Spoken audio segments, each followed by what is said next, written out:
ওইভাবে কি দেখছেন? কই কিছু না তো। কখন থেকে দেখছেন এর উপর তাকিয়ে আছেন? আমাকে খুব পছন্দ, বিয়ে করবেন? অসভ্য কথা কও। দেন টাকাটা দেন। কি হলো? দাম না খেয়ে ফেলে দিলেন যে? আপনি টাকা চাইলেন যে? টাকা চাইলে বলে দাম না খেয়ে ফেলে দিতে হবে? দাঁড়ান, আরেকটা ডাব কেটে দিছি। এলেন ধরেন।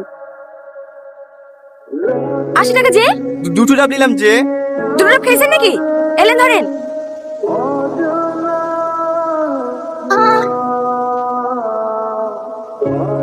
মেয়েটা খুব শক্ত, কত কষ্ট করে ভাইটাকে পড়াশোনা করালো। এইলেন। হ্যাঁ আরে তোমাকে অত ব্যস্ত হতে হবে না, বসো তো। খুব মিষ্টি চেহারা, মানতে হবে আমার ছেলে পছন্দ আছে। মা, তোমার কাছে আমি একটা প্রস্তাব নিয়ে এসেছি। প্রস্তাব? কিসের প্রস্তাব? হ্যাঁ, আমার ছেলে তোমাকে খুব পছন্দ। আজ কদিন ধরেই আমাকে বলছে। হ্যাঁ, আমি তো প্রথমে আসতেই চাইছিলাম না। হ্যাঁ, তুমি দেখে দেখে পছন্দ হলো না, এখন আবার কাকে পছন্দ করলো? মা, তুমি আমার বাড়ির বৌমা হবে। এসব আপনি কি বলছেন? আমি আপনার ছেলেকে বিয়ে করবো না। কেন মা, বিয়ে করবে না কেন? আমাদের অনেক টাকা পয়সা আছে, তো তোমার কোনো কিছুর অভাব হতে দেবো না, সব সময় মাথায় করে রাখবো। যত টাকা পয়সা থাক, আপনার ছেলেকে আমার পছন্দ না, ওকে বিয়ে করতে পারবো না। আপনারা এখন আসতে পারেন। চলো। এই রীতি, তোর কি মাথা খারাপ হয়ে গেছে? এত সুন্দর একটা বিল প্রস্তাব এসছে আর তুই রাজি হচ্ছিস না?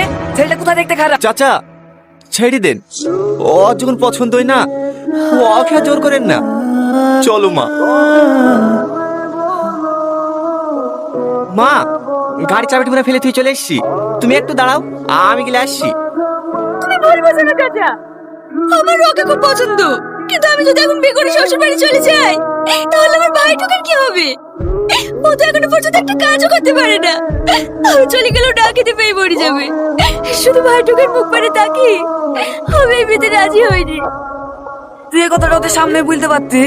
ওরা যে মানুষ দেখনো, দরকার হলে তোর ভাইটাকেও সাথে করলে যাইতো।